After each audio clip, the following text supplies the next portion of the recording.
That one. Oh, down he goes. You give him an eyeball almost. Good shot. It was 500 meters. It was moving that way. So Pesky wobble radius. Wherever you were holding, Ron, hold a little bit further to the left. Just a little bit. That was out on the right at the eyeball. Like, you don't have to spot or anything. A little further on the ass. right at the base of the horn in the back.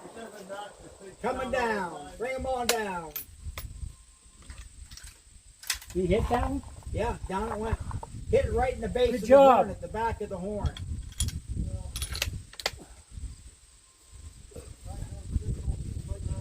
Take down another one.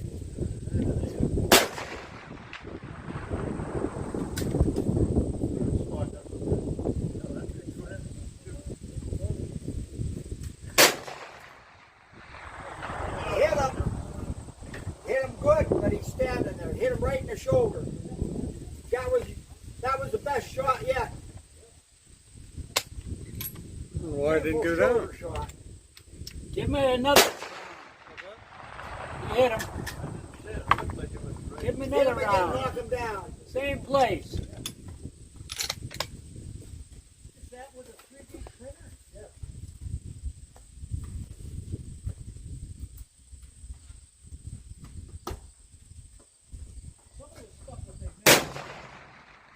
There he goes. Good Hey, shot. there you go. Take that last one down.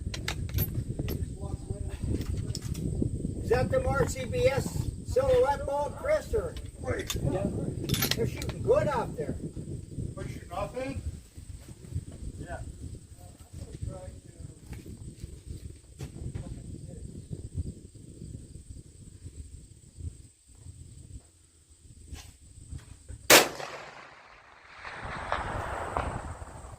About 5 inches high behind the horn. Got the rest.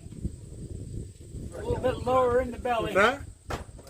5 inches above the If I horn. remember right, had the sight ran all the way to the top, and then I'm not shooting the gun. I have no idea what I'm shooting at when I'm the sight's talking here. Let's try to see what happens to that chicken here. On the left. Right. Okay.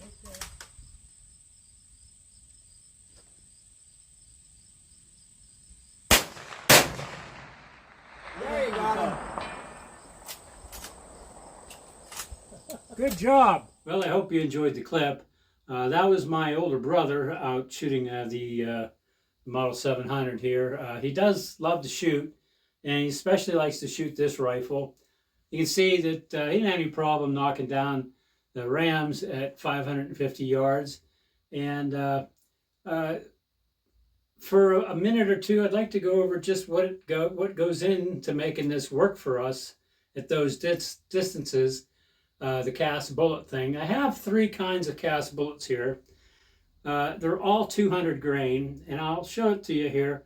The Lee bullet mold at 200 grains, and then we have the RCBS bullet mold at 200 grains, and we have the Lyman 311-299 bullet mold also at 200 grains. And the reason I do 200 grains is because when you're shooting at that distance, at the velocities that we can shoot these, which is around 1900 to 2000 feet a second, it lowers the energy at that speed. So you got to have mass on those animals because they weigh 60 pounds. So in order to compensate for the lack of speed, you got to have some mass. So a 200 grain bullet, and for us, I would say would be the minimum you would need to knock one of those 60-pound rams over. And you can see my brother shot at one, didn't go down at all. And that's just a reality of shooting cast bullets at heavy targets like that.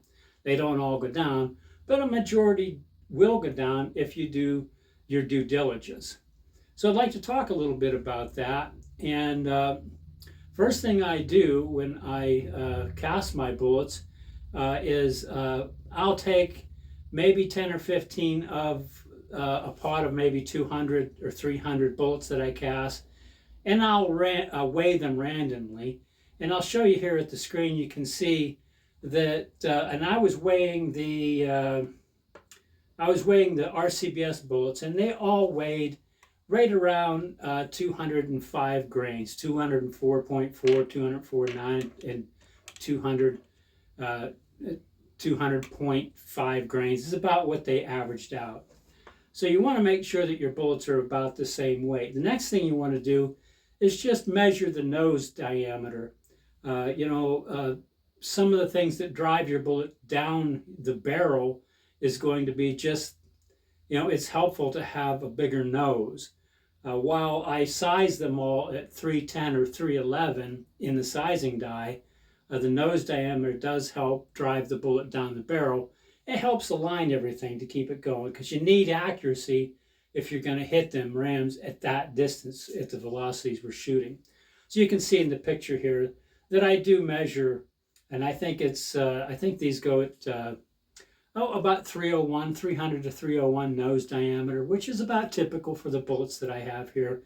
I think the 311 299, the Lyman bullet, is about 304. So that's a little bit bigger diameter, and it might help steer the bullet down the barrel a little bit better. The next thing I like to do is I like to take a sample of my bullets, not all of them, of course, as it would take forever, but a sample, and I set them up on 2 bars, and I have a dial indicator, and I just like to run it in the dial indicator, as you can see in the picture, just around, and you can see that the dial indicator will move a couple thousand, maybe a thousandths one way or the other, and mostly what that is just a seam in the bullet. But you'll see as I spin it that the dial will eventually goes right back to 0 again, and that lets me know that from both sides of the bullet we're good. So on one side of the bullet we're at 0, the other side of the bullet we're at 0, and that helps me understand that the casting was good and that the bullet mold's good and there's nothing warped there. So that's a help. And then the next thing that I usually do is test for my bullet seating depth.